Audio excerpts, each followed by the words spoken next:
What is going on, comic fans? Welcome to the Legion of Comics. I'm Mark, and today we're going to be looking at the brand new, all-new series, relaunch, restart, reboot, whatever you want to call it.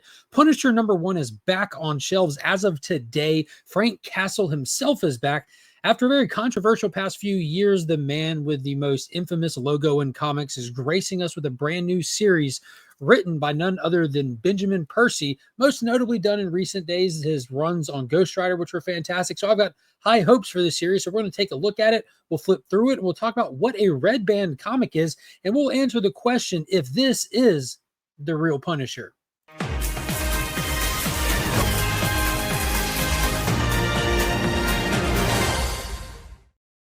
Be sure to check the description of any and all my videos, and you can find fantastic links to some amazing resources for this phenomenal hobby like Big Time Collectibles, JustinComicx Cleaning and Pressing. And if you need to get started with a pool list yourself so you never miss out on comics, check out ABX Comics and Games. They're my local comic shop. They do mail-in orders, long-distance subscriptions, and they do free shipping on orders over $100. And don't forget, channel membership is always a fantastic way to support the channel, get custom loyalty badges next to your name, as well as custom emojis and all kinds of extra perks. Thank you to all the channel members. You got over 80 right now, so big shout out and thank you to all the Legionnaires. So this is what we're talking about. Punisher issue #1 by Benjamin Percy. I believe this cover is by Marco Cicchetto. Now, there's some fantastic covers out there, and this is not the only one I got, but this is the one that I chose to open and read, and it's glorious covers. There's some really, really good covers. There's some high-end ratios they did, but I had to pick up, and these are still polybags, so this is what it looks like when they come. I picked up the Frank Miller cover, which is the logo with a bunch of the Punisher's victims just splattered everywhere. You see the, what does it say? Warning, this comic book is only approved for appropriate audiences by Marvel Comics. Marvel Red Band. So that is what a red band comic looks like when you pick one up. It's explicit content meant for mature readers. It could be gratuitous violence, language, stuff like that. And I also picked up this beautiful, wicked logo foil variant. Logo foils are really popular these days. Ironically enough, it's Big Time Collectibles, link below, that started the modern logo craze, but the back of it even has the foil logo. This one's going to be going into the monthly channel giveaway for the channel members. Shout out to the Legionnaires. Hit that join button. But today we're going to be talking about issue #1. So the Punisher has been around for a while. Everybody knows him. He's had numerous movies over the years from 1989, 2004, 2008, and then he went on to star in multiple series on Netflix Marvel run, and he's back in the Disney era of Marvel even with, I think he's supposed to be appearing in the next Spider-Man movie even. But we've had numerous actors play Punisher. He's appeared in multiple animated stuff through the 90s. He's got tons of toys over the years. He's definitely a character that's been around, and he's definitely has a big footprint in society. Now, we're not going to get into any of the political garbage. We know Disney tried to bury this character. They didn't want to use him. Fans don't shut up. Fans persist, and over time, right wins in the end. And that's why we have the brand new Punisher #1. So what we're going to do today is we're going to pause for the calls, and we're going to flip through this bad boy. We're going to take a look at it, see what goes on in it, and I'll give my thoughts along the way.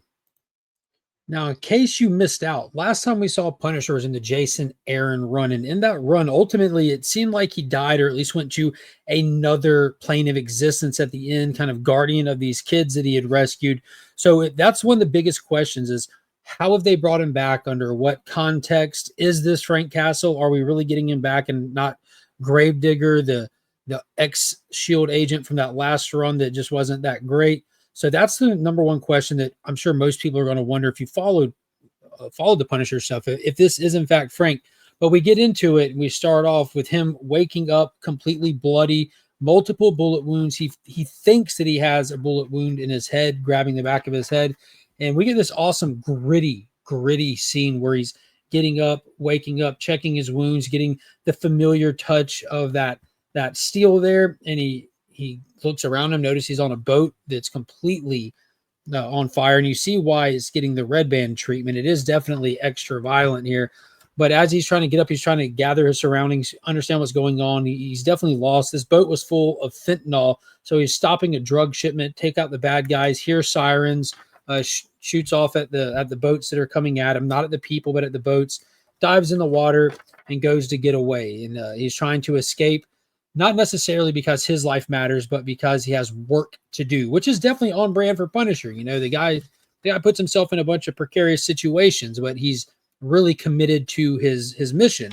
And that's where we get the opening credits and everything. We don't get any backstory on it or nothing like that. We just dive in, which no backstory gives part of the mystery of the book itself. Then we cut to, and this is where it gets really interesting in my mind.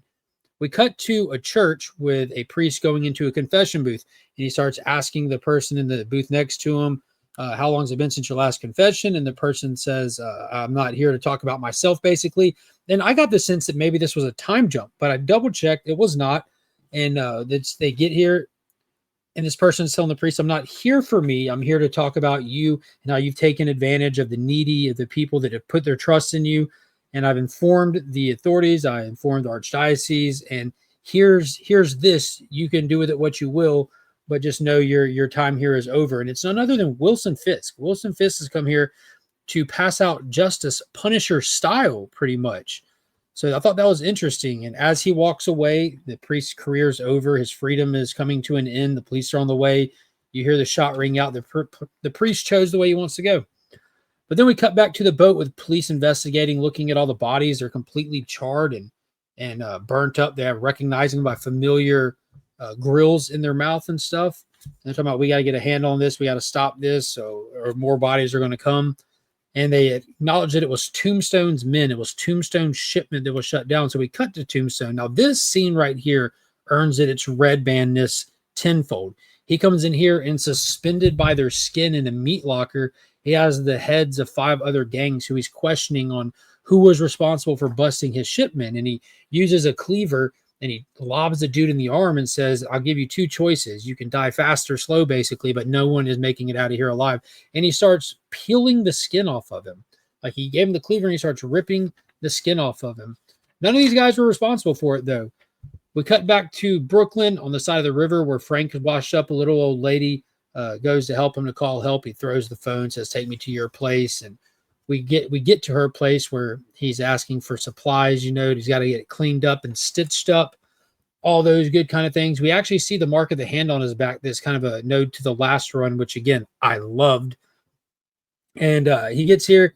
He tells her, I'm going to clean this out. I'm going to start stitching it up. He gets the bullet out. He says, if I faint, you got to finish stitching me up. Cut back to Wilson Fisk monitoring the docks from afar, looking at the damage that Punisher caused. And there's this woman tied up behind him. And this is one of the women that work at the council women. And he has her tied up and he's fed her Drano for her crimes against the city. And this is kind of where he makes his statement. New York won't be stained and compromised any longer. I, Wilson Fisk, the Kingpin, and personally seeing to it. So it looks like he's on a mission to take out the corrupt people across the city, from the government to the religious institutions. We don't know why, not at least in this book. Drop me a comment below. Fill me in on the last time we saw Kingpin somewhere in continuity. What was he up to? What was he doing? He makes a comment how he's not the mayor anymore and he can get his hands dirty to get the city cleaned up. So I haven't been reading anything outside of Hulk, Ghost Rider, and Punisher. That's all I really care to keep up with at Marvel. So I can use some catch up if you got some information on what might be motivating the Kingpin for him to do this. We cut back over to Tombstone and we see that he finished the job. He took them all to pieces. Took them completely all to pieces, and he's disposing of the evidence of his work. And back over with Frank, the little old lady sees him wake up and she's asking him his name. He doesn't remember his name. So that's our first big clue. He makes a comment about how he had the bullet wounds and the wound in his head. And she says, you didn't get shot in your head. After you passed out, I checked, I sewed you up. I checked your head. There was nothing there. So that wound in his head that we thought from the beginning is that's not there. There's something amiss. And about that time, he grabs the back of his head. He falls to the ground. And we see on this computer that none other than the Kingpin actually has an implant in him, and he's able to activate the Punisher. So as soon as he gets his bearings back to him, she asks us if you're okay. And he says, do you have any firearms? Do you have any guns? Said next issue, activate Punisher. So it seems that Wilson Fisk is on a mission, a very Frank Castle-like mission to cleanse the city. And somehow or another, he's gotten a hold of Frank Castle and was able to Suicide Squad put some kind of implant in his head. This is more than just a standard bomb, though. This is, you can see some kind of chip and wiring going around. So he has the ability to fire this guy off, to get him angry, to get him moving. So all in all, this was a good issue. I would give it a solid 8 out of 10 at least. closer to an 8.5 for an issue number 1 for the simple fact the pacing, the art looks good. It's engaging. I'm excited. It's definitely Frank Castle by all clues as of now. There's no reason to assume it's somebody else.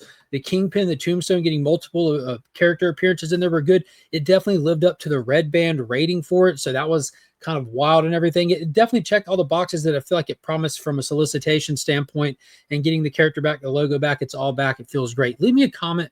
Let me know what you think. Did you pick this issue up today? And be sure to hit the thumbs up, subscribe to the channel if you enjoyed the video. I appreciate you watching. And until next time, as always, I'm Mark, but we are Legion.